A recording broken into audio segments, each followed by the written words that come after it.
నిన్న మాజీ మంత్రి జగదీశ్వర్ రెడ్డి అవాకులు జవాబులు పేలుతూ మీడియా ముందు షబ్బీర్ అలీ గారి గురించి మాట్లాడడం జరిగింది.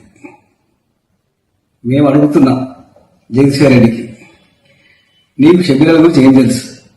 షబ్బీర్ అలీ గారు తన కెరియర్ని 1970s అంటే 1975 ఆ టైంలో ఎన్ఎస్ఏలో చేరి కాంగ్రెస్ సేవా పార్టీని పట్టుకొని ఆ రోజు నుంచి ఈ రోజు వరకు కాంగ్రెస్ పార్టీలో ఉన్నాడు.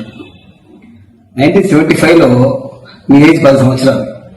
నువ్వు ఆ షబ్బీర్ అలీ గురించి మాట్లాడేది? షబ్బీర్ అలీ గారు ఆ రోజు నుంచి ఈ రోజు వరకు కాంగ్రెస్ పార్టీతో ఉండి ప్రజల కోసం పోరాడుతూనే ఉన్నాడు.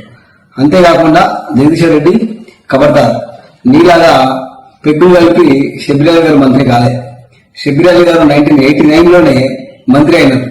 మంత్రి అయిన తర్వాత అప్పుడు బాడీ గారితో కలిసి మరి చిన్నారెడ్డి గారి హయాంలో మంత్రి అయినారు.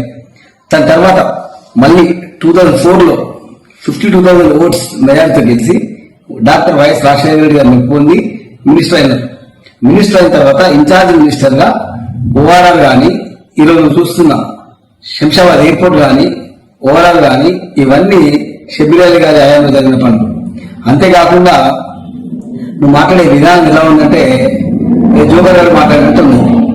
నువ్వు జోకర్వా బ్రోకర్వా మీ బీఆర్ఎస్ పార్టీలు అందరూ తెలుసు నువ్వేంటనేది.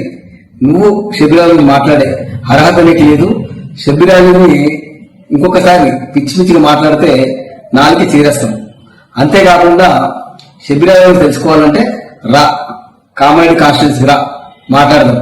గత 10 సంవత్సరాలు మీరు అధికారం ఉన్నప్పుడు ఎన్ని అరాచకాలు చేసినా ఎన్ని ఇబ్బందులు పెట్టినా పార్టీ కార్యకర్తలను తన సొంత ఫ్యామిలీ మెంబర్స్ లా కాపాడుకొని మొత్తం కాన్స్టిట్యున్సీ ఇప్పటి వరకు తన కంట్రోల్ పెట్టుకున్న వ్యక్తి షబ్బీర్ అలీ గారు.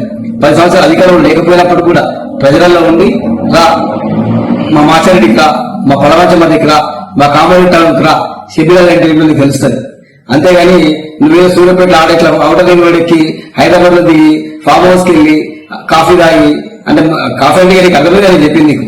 ఎందుకంటే నువ్వు పెగ్గులు పోసి మినిస్టర్ అని మీ వాళ్ళందరూ తెలుసు. అలాంటిది నువ్వా షబ్బీర్ అలీ అయితే షబ్బీర్ అలీ గారు ప్రజలు ఇంత పలుకుబడి ఉంటే మొన్న సీఎం రేవంత్ రెడ్డి గారు ఒక మైనారిటీ మనతో ఉండాలి అనే ఉద్దేశంతో సలహాదారుగా పెట్టుకున్నారు. అలాంటి వ్యక్తిని నువ్వా మాట్లాడేది?